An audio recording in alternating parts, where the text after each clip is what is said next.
So there's a couple laws related to logarithms that are going to come up, and you're going to need to be able to manipulate and use these laws to kind of algebraically change some equations around so that you're able to actually solve them.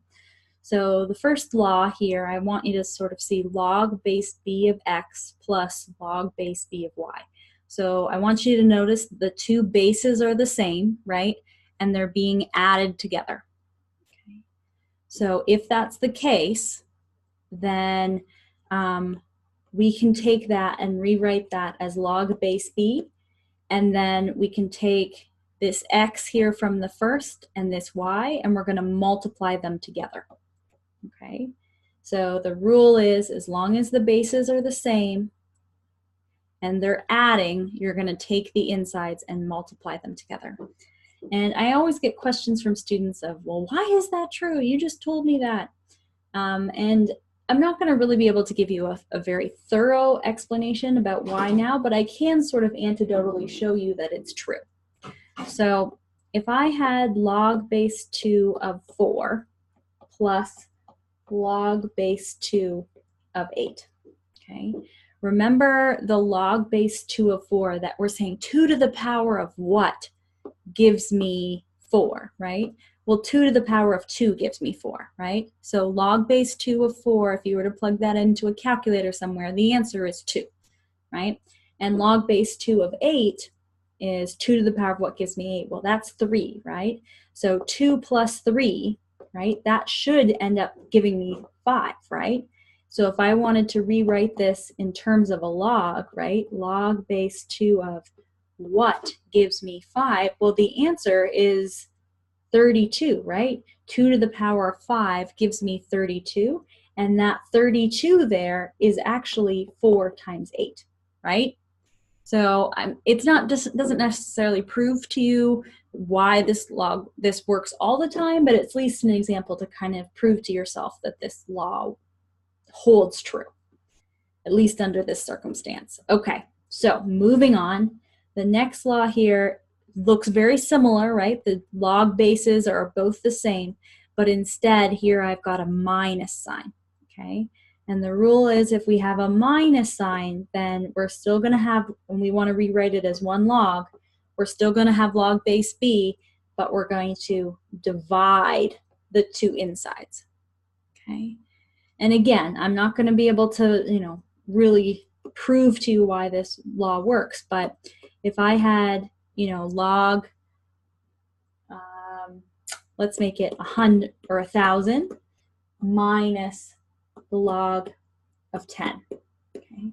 So remember here, if you see a log without a little number written there, we're supposed to assume that it's base 10, right?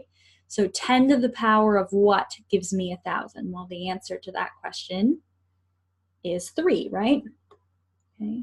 And log base 10 here, right? 10 to the power of what gives me 10? Well, that's 1, right?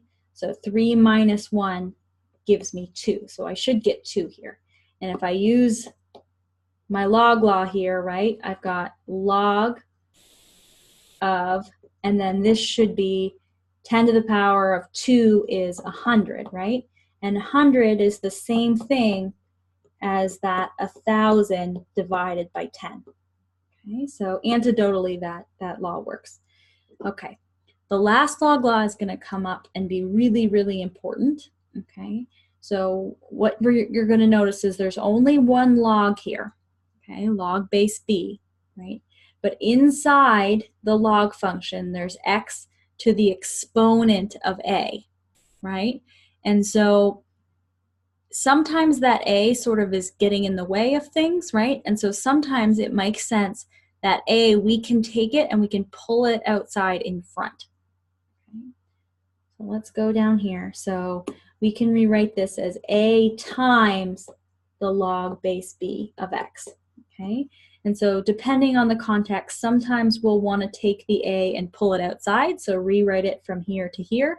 And sometimes there'll be the a here, and we'll want to move it up inside, so take it from this form to this form, depending on the problem. And again, I better sort of show you, why this is true.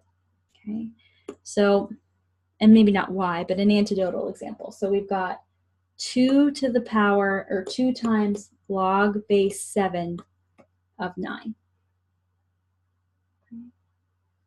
So if you have 2 times log base 7 of 9, we've really got log base 7 of 9 plus another log base 7 of 9, right? We've got 2 of them. Okay?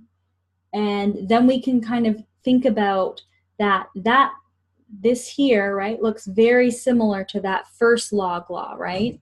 Where we've got the bases are the same, and so if we've got these here, the log law says we should multiply them together, right? So we'd have log base 7 of 9 times 9, right? And instead of 9, we could rewrite that as log base 7 of 9 squared, right? So that's the same as thinking this 2 is sort of moving up into that power, right? So again, antidotally shows you that this sort of works, or why it works. Okay, and I'll post a separate video that'll work through some practice problems where you're going to need to use these log laws to help you solve particular equations.